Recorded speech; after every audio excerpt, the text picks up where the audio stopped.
ഇപ്പോൾ പ്രേക്ഷകർ കാണുന്ന ദൃശ്യങ്ങൾ സ്കൂബ ഡൈവിങ്ങിൻ്റെ ദൃശ്യങ്ങൾ കൂടി പ്രേക്ഷകരിലേക്ക് നമ്മൾ എത്തിക്കും. അല്പസമയത്തിനുള്ളിൽ നേവിയുടെ ഉദ്യോഗസ്ഥർ ഈ റാഫ്റ്റിംഗ് ബോട്ടിൽ ആ സ്ഥലത്തേക്ക് വരും. സ്കൂബ ഡൈവിങ്ങിന് വേണ്ടി തയ്യാറെടുക്കുകയാണ് നേവി ഉദ്യോഗസ്ഥർ. AK അഭിലാഷ് നമുക്കൊപ്പം ചേരുന്നുണ്ട്. ഇത് ഏകദേശം ഒരു 150 മീറ്റർ താഴെയാണ് ഒരു ചെറിയ അമ്പലം പോലെ ഒരു കെട്ടിടമുണ്ട്. ആ കെട്ടിടത്തിലാണ് ഈ സ്കൂബ ഡൈവേഴ്സ് അടക്കമുള്ളവരവിടെ ഉള്ളത്.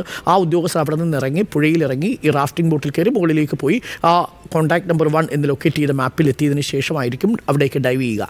നമുക്കൊപ്പം AK അഭിലാഷ് ഉണ്ട്. AK അഭിലാഷ്, ഇപ്പോൾ കാണുന്ന കാഴ്ചകളൊന്ന് പ്രേക്ഷകരുമായി പങ്കുവയ്ക്കാമോ?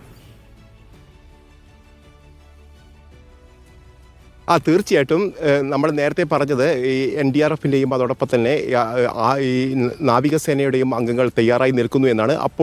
ഇപ്പോൾ അവരുടെ ബോട്ടുകൾ ഇപ്പോൾ ഈ പുഴയിലേക്ക് ഇറക്കിയിട്ടുണ്ട്. ഈ പ്രദേശത്ത് കാര്യമായുള്ള ഒരു പരിശോധന നടത്തേണ്ടതുണ്ട്. അത്തരത്തിലൊരു പരിശോധനയിലേക്കാണ് ഇപ്പോൾ കാര്യങ്ങൾ പോകുന്നത്. കാരണം അവിടെ ഈ നാവികസേനയുടെ ഉദ്യോഗസ്ഥർ, ഈ സ്കൂബ ഡൈവേഴ്സ് അടക്കമുള്ള ആളുകൾ ഈ ബോട്ടിലേക്ക് കയറാനുള്ള തയ്യാറെടുപ്പിലാണ് നടക്കുന്നത്. അതോടൊപ്പം തന്നെ NDRFൻ്റെ ആളുകളും അവിടെയുണ്ട്.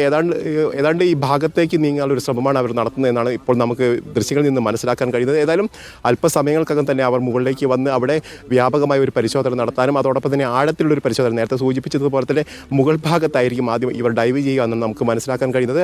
അതിനൊപ്പം തന്നെ മുകൾ ഭാഗത്തേക്ക് എത്തിയാൽ അവിടെ എക്സ്കവേറ്റർ അടക്കമുള്ള കാര്യങ്ങൾ സജ്ജീകരിക്കുന്ന പ്രവൃത്തികൾ ഇപ്പോഴും പുരോഗമിക്കുകയാണ്. അതിനിടയിലാണ് ഇപ്പോൾ നാവികസേനാംഗങ്ങൾ കൂടി ഈ മേഖലയിലേക്ക് വരാനുള്ള തയ്യാറെടുപ്പ് നടത്തുന്നത്.